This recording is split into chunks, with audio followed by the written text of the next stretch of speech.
কি হ্যাঁ কি ব্যাপার? ডাক্তার কইছে তুমি কোনোদিন মা হইতে পারবে না। তোমার দেখ গুলগুলের মতো ফ্যাট একটা বাইরে গেছে, ঘটনা কি? বাচ্চা এলো থেকে? ঘটনা হয়েছে তুমি শুনলে তো কষ্ট পাবা। ডাক্তারে বলছিলে ওই দিন মুই মা হইতে পারমু ঠিকই, কিন্তু তুমি বাপ হইতে পারবা না, তুমি অক্ষম। মুই তোমারে এই কথা বলি নাই, তুমি কষ্ট পাবা এই লিগা। কিন্তু তুমি মোর বিষয়টা বুঝলা না। তুমি কি করলা? মোরে ভুল বুঝে বাড়ি থেকে বাইর করে দিলা। আসলে তোমরা পুরুষ মানুষটা এইরকমই, নিজের দোষটা কোনো সময় দেখার চেষ্টা করো না। এখন কি করলা? আর একটা বিয়ে করলা, মোরে তালাক দিয়ে দিলা। তুমি কি খুব শান্তিতে আছো? হ্যাঁ, খুব শান্তিতে আছি। আল্লাহ দিলে আমার এই বোর বাচ্চা হইব, সমস্যাটা কি? শান্তিতে তো আছি। কি বললা তুমি? তোমার ওই বোর বাঁচতে হইবে? হ্যাঁ, বিশ্বাস না হলে দেখো, ওর ফ্যাট বাইরে গেছে। কই বুলান দিয়ে লইয়া হতে? এ শ্যামলি, শ্যামলি বালা, বলো। দেখেছো কত বড় ফ্যাট? এ কি, এটা তোমার সেই আগের বউ না? হ্যাঁ, ওই যে উর্মি কলঙ্কিনী। How impossible! এইটা কি করে সম্ভব হইলে? হ্যাঁ, ডাক্তার তো বলছে তুমি কোনো সময় বাপ হইতে পারবা না, তোমার সমস্যা। তাইলে তোমার বউ মা হইলো কিভাবে? তোমার বউদারে জিগাও। মুই নিশ্চিত তোমার বউ হইছে চরিত্রহীনা মাইয়া। এই বাচ্চা অন্য কারো থেকে আইনে তোমার ঘাড়ের উপরে গসাই দিছে। কারেক্ট, আমার মাথা ঢুকে গেছে। ডাক্তার তো বলছে আমি কোনোদিন বাপ হইতে পারবো না, আমার সমস্যা আছে। তাইলে এই মাথারি তোর বাচ্চা এলো কই থেকে? কেন তুমি দিছো? এই মিশা কথা কইস না, মিশা তোকে ফাপের বাজি বাগি হইস না। আমি মিথ্যা বলতেছি না। যে বউ ডিভোর্স দিয়া দিছো, সেই বউ একটা কথা বললো, তুমি সেইটাই বিশ্বাস করতেছো।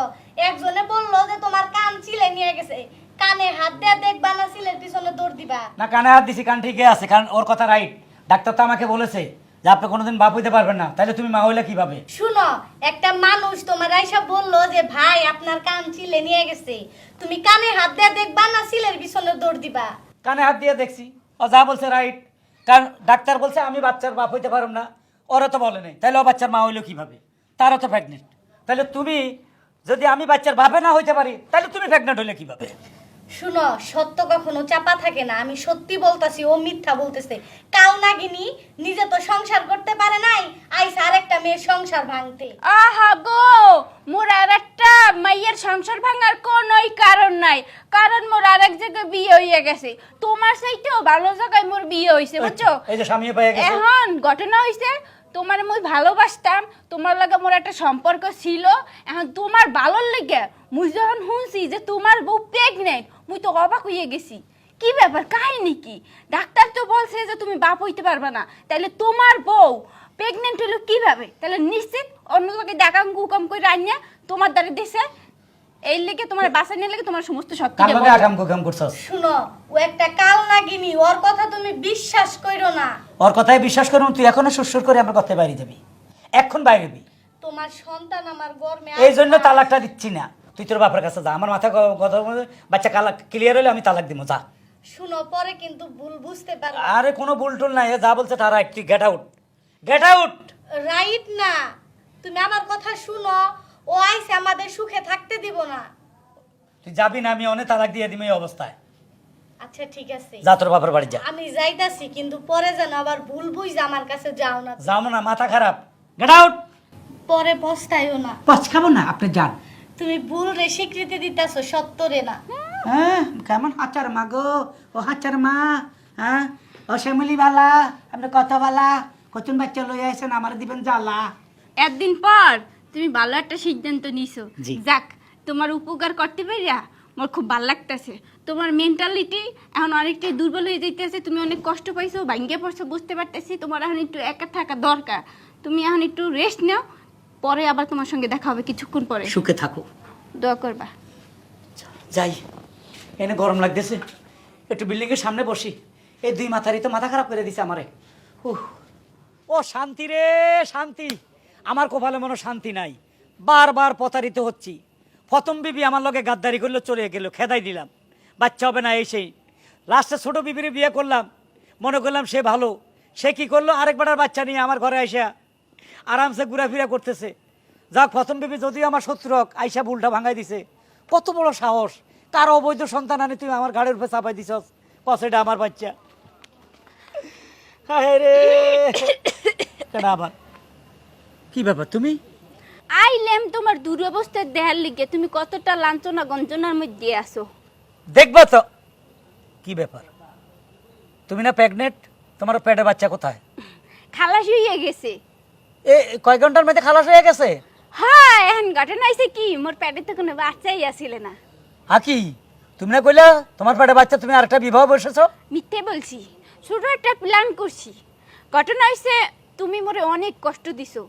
তুমি মোরে বলছিলা তুমি মোরে কত ভালোবাসো, কিন্তু সামান্য বাচ্চা দিতে পারি নাই দেখে তোমার ভালোবাসা সব উদা হইয়া গেছে।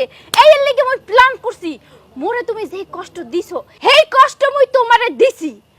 তুমি যেদিন মোরে বাড়ি থেকে বার করে দিছো মুই খুব কষ্ট পাইছি। মুই কানতে কানতে মোর বান্ধবী ফুলের দ্বারে গেছি। হেই ফুল মোরে এই বুদ্ধি দিছে। এই ফুলের বুদ্ধি অনুযায়ী মুই এতদিন প্ল্যান খুঁজছি। আজকে এই প্ল্যান অনুযায়ী টপ ফলাইছি, তুমি টপ গিলে নিছো। তুমি তোমার ওই বউরে বাড়ি থেকে বাইর করে দিছো। আসলে ঘটনা হয়েছে তোমার কোনো সমস্যা নেই, সমস্যা ছিল মেয়রই, ঠিক আছে, কিন্তু তোমার বউরে বাড়ি থেকে বাইর করে দেওয়ার লিগে এই কামটা করছি। তুই আমার থেকে প্রতিশোধ নিছস? হ্যাঁ, প্রতিশোধ নিছি। তাই নাকি? হ্যাঁ। আমি তো বুঝে গেছি তুই যে কত খারাপ। তুই পৃথিবীতে কোনো দিনও ভালো হতি না, তুই খারাপে থাকবি, তুই জঘন্য থাকবি, তুই একটা নরকের ইট। তুই শেষ পর্যন্ত আমার বৈধ স্ত্রী, আমার বাচ্চা, আমার ওই বউটার আমি খেদাই দিছি। এখন আমি কারে নিয়ে থাকবো? আমার ভবিষ্যৎ কি হবে? আমার এই দম দৌলত কে দেখবে? আমার একটা বাচ্চা নাই। তোর মতো খারাপ মাইয়ের কথা শুনা, তোর মতো কলঙ্কিনীর কথা শুনা আমি কত বড় ভুল করছি। ভুল তো করছোই, তুমি ভুল করতে পারো, কিন্তু আমি ভুল করি নাই। আমি আগেই বুঝছিলাম এই কালনিগিনি আইসে এলো আমার সংসার আগুন ধরানোর জন্য। আর শুনো, ও সুন্দর একটা ফাঁদ পাচ্ছিল, যেই ফাঁদে তুমি পা দিছিলা আমি বুঝতে পারছিলাম যে তুমি ফাঁদে পাদে আমারে ভুল বুঝতেছো। এই জন্য তো আমি বাসা থেকে বের হয়ে যাই নাই, ওর পিছনেই ছিলাম। ও কোথায় কি করে আবার ফিরাইসা তোমার কাছে কি বলে, প্রমাণ হইল তো? হয়েছে, তোমাকে আমি এখন বিশ্বাস করছি। এই কালনাগানি সব অপরাধ করছে, এই আমার জীবনটাকে তছনছ করে দিছে। এটা আমি ডিভোর্স দিই। দেখছস, সত্যের জয় হয়, সত্যের জয় হয়। তুই কি করছস? পলিটিক্স করছস আমার গিন্নিরে বাচ্চা সব বাইর করে দেওয়ার জন্য। পারস নেই, কারণ তুই তো একটা খারাপ মহিলা প্রমাণ করে দিছস। এই দুনিয়ায় যে পাপ করে তার এই দুনিয়াতে সাজা হয়ে যায়। আল্লাহ তোরে নিজ হাতে সাজা দিয়ে দিছে। তুই এত পাপ করছস, এত বাচ্চা নষ্ট করছস, পাপে তুই গলা পর্যন্ত ডুবে গেছস, সাঁতরাইতেছস পাপে। দেখ, আমি কিন্তু সুখে, আমার বউ আছে, পেটে বাচ্চা আছে। আমার এখন এই রাজ্য দখল করার মতো একটা ছেলে আর মেয়ে আসতেছে। তোর কিছুই নাই, তুই এখন কলঙ্কিনী। তুই গান গাবি রাস্তায় রাস্তায়, আমি কুলহারা কলঙ্কিনী, আমার কেউ সুইও না সজনী। যা বাড়ি যা। আর শোন, এ তোদের মতো অনেক নারী আছে এভাবে বাচ্চা নষ্ট করি রাস্তার মা হইতে পারে না। এ কুলে যায়, সেই কুলে যায়। হরে কি করে? স্বামী লাইতে খেদাইতে। যা, তোরা খেদাই দিলাম। এই তুমি কিভাবে বলতেছো যাইতে? মিষ্টি কথাই যাইবো, ওর গার ধাক্কা দে বাইর কইরা তুমি দাও। দাও, তুমি আর শোন, নেক্সট টাইম যদি আমার সংসার আগুন ধরাইতা হস না, ঝাঁটা দা পিটামু। যা, গাড় ধরো, গাড় ধরে বাইর করো। যা কইতাছি যা। যাইতেছি। আস্তে ধাক্কা দাও, তুমি এবার লড়াছড়া করে না। আসো, তোমার ওই যে 1 গ্লাস দুধ বানিয়ে রাখছি না, এখন ওটা খাবা। আসো, আর 2টা ডিম সিদ্ধ করে রাখছি। আসো।